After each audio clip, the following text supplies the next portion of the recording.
अस्सलाम वालेकुम प्यारे बच्चों। आज हम पढ़ेंगे नाइन्थ क्लास फिजिक्स का। टॉपिक है हमारा वर्नियर कैलिपर। ठीक है, वर्नियर कैलिपर का लॉन्ग क्वेश्चन कैसे आता है, इसके शॉर्ट क्वेश्चंस कैसे पूछे जाते हैं, ये सारा मैंने बना लिया है।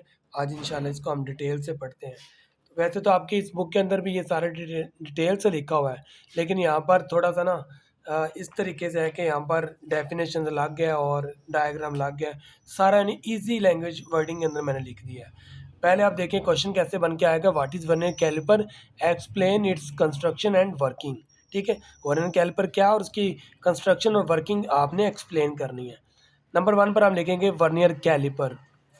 It is a precise measuring instrument. ये एक प्रिसाइज मयरिंग इंस्ट्रूमेंट है, यानी बहुत अच्छी पैमाइश करने वाला इंस्ट्रूमेंट है। Which is use to measure the length, जो कि इस्तेमाल किया जाता है लेंथ को मयर करने के लिए, डेप्थ को एंड डायामीटर को मयर करने के लिए, अप टू 0.1 मिलीमीटर। यानी कहीं पर भी अगर आपको 0.1 मिलीमीटर की लेंथ, डेप्थ और डायामीटर मयर करना रिक्वायर है, तो आप वहाँ पर किसको यूज़ करेंगे?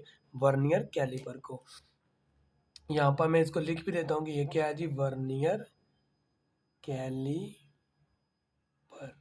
ठीक है, तो आगे हम देखते हैं। यहाँ पर मैंने लिखा है it is the least count of vernier caliper. कौन ये वाला लीस्ट काउंट है वर्नियर कैलिपर का? 0.1 मिलीमीटर। अब आगे हम देखते हैं। अभी दूसरी हेडिंग हम देंगे least count of vernier caliper की। ठीक है, लीज काउंट की हेडिंग दे दी, the least count of vernier caliper is also known as vernier constant. ठीक है, वर्नियर कांस्टेंट भी वर्नियर लीज काउंट को बोला जाता है। अब लीज काउंट या वर्नियर कांस्टेंट कैसे फाइंड किया जाता है, देखें। आपने लिखना smallest division on main scale. Main scale के ऊपर जो सबसे छोटी डिवीजन है वो क्या होती है? 1 होती है।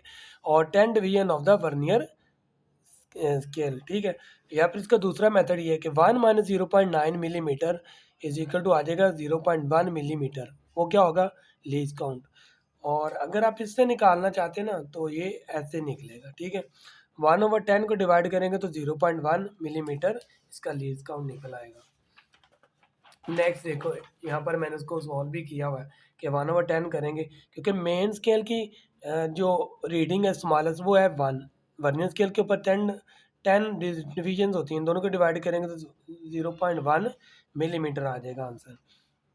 अब हम बताएंगे इसकी कंस्ट्रक्शन के बारे में, और then main parts of vernier caliper, तो ये भी बता सकते हैं। अब देखिए, कंस्ट्रक्शन या main parts of vernier caliper एक ही बात है। सबसे पहला जो पॉइंट वो है main scale. Main scale it is a fix scale. अब मेन स्केल क्या होता है, यहाँ पर मैं आप लोगों को वर्नियर कैलिपर आपकी बुक से दिखा देता हूँ। ये है जी मेन स्केल। ये जो बच्चा आपको नज़र आ रहा है, ये क्या है? मेन स्केल है। ठीक है, और ये जो ऊपर, इसके ऊपर ये बटन लगा हुआ है, इसको बोलते हैं वर्नियर स्केल। ठीक है, जो छोटा है। अभी पहले मेन स्केल के बारे में पढ़ो। It is a fixed scale. It is graduated scale having millimetres और इंचेस। इसके ऊपर ये जो नीचे नीचे छोटे छोटे आपको नजर आ रही है, क्या है? मिलीमीटर्स या फिर इंचेस। आगे vernier scale. It is a movable scale. It provide precise reading. ये मूवेबल है। ये जो छोटा स्केल आपको नजर आ रहा है ना, इसको हम आगे पीछे मूव कर सकते हैं। ठीक है, आगे है डेप्थ गेज। डेप्थ गेज ये वाला होता है। ठीक है, ये लिखा, a thin rod extending from the end of the vernier caliper use to measure the depth of hole और होलोस्फीयर। ठीक है, यहाँ पर हम इसको किसी चीज़ के अंदर अगर डेप्थ फाइंड करनी, कितना वो अंदर से इसको, उसकी गहराई कितनी है, ठीक है, तो ये डेप्थ गेज यूज़ किया जाता है। आगे है लॉकिंग स्क्रू। लॉकिंग स्क्रू ये लगा हुआ है। ठीक है, ये वर्नियर कैलिपर के ऊपर क्या है? ये वाला लॉकिंग स्क्रू है, इसको हम लॉक कर सकते हैं इसकी मदद से। ठीक है, ये तो स्लाइडिंग स्क्रू है, ये लॉकिंग स्क्रू है। ऊपर इसको बंद कर देंगे तो वहाँ पर ये लॉक हो जाता है।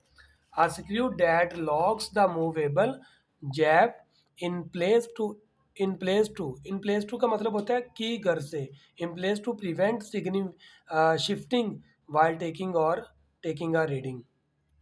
कहते हैं जब हम रीडिंग ले रहे होते हैं, उसको शिफ्ट कर होने से बचाने के लिए, नहीं आप रीडिंग ले रहे हो और आपका हाथ इसके ऊपर आ जाए, थोड़ा सा आगे पीछे हो जाए, तो फिर आपकी रीडिंग गलत हो जाएगी। तो इस रीडिंग को रोकने के लिए हमारे पास ये जो लगा होता है ना ऊपर, लॉकिंग स्क्रू, इसको हम लॉक कर देते हैं। तो ये आप इसके बारे में लिखेंगे और बच्चों आपने पॉइंट बना के लिखना है। इससे एक तो चीज़ है कि आपका पेपर ज़्यादा कवर होता है, ठीक है? और इससे आपको मार्क्स भी अच्छे मिलते हैं। बजाय आप एक पैरा लिखते हैं और चेकर को ढूँढने में पता ना चले कि इसने किस-किस चीज़ के बारे में बताया है या नहीं बताया। तो ये हमारा वर्नियर कैलिपर यहाँ पर हो गया है, वाइंड अप हो गया है। अब हम करेंगे इसके बारे में आज पढ़ेंगे स्क्रू गेज के बारे में। सॉरी, स्क्रू गेज के बारे में बाद में पढ़ेंगे। अब मैं आपकी इस बुक के बारे में बता देता हूँ कि इसमें से आपको कौन-कौन सी इम्पोर्टेंट चीज़ें याद रखनी पढ़नी है। एक तो इस पेज के ऊपर आपको ये पैरेलैक्स एरर जो है ना, इसको आपने रीड करना है। It is due to the incorrect position of the eye. मिसाल के तौर पर अगर आप अपनी आँख को बिल्कुल एग्ज़ैक्ट सामने रख कर नहीं रीडिंग लेते तो आपका पैरेलैक्स एरर आएगा, ठीक है? ठीक। तो ये भी आप लोगों ने ये ऐसे शॉर्ट क्वेश्चन के तौर पर ये पूछा जा सकता है कि व्हाट इज पैरेलैक्स एरर। और ये जो है डू यू नाउ, ये आपको एमसीक्यूज के तौर पर ही पूछे जाएंगे।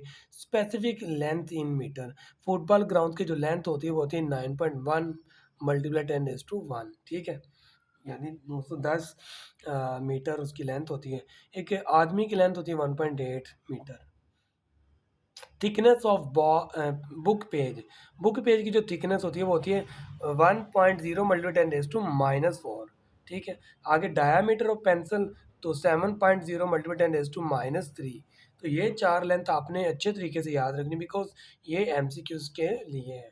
आगे vernier caliper was invented by the French scientist Pierre Vernier in 1631, यानी 1631 में। आज से समझ लो यार कोई कितने साल, कोई तकरीबन 400 साल पुरानी बात है।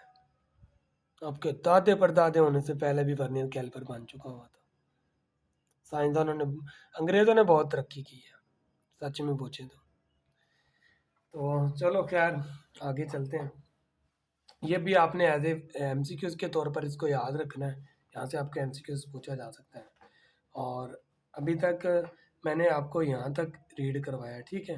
इसके बाद इंशाल्लाह इसका जो है ना measuring zero error, not zero error, तो ये नेक्स्ट वीडियो के अंदर मैं लेके आऊँगा।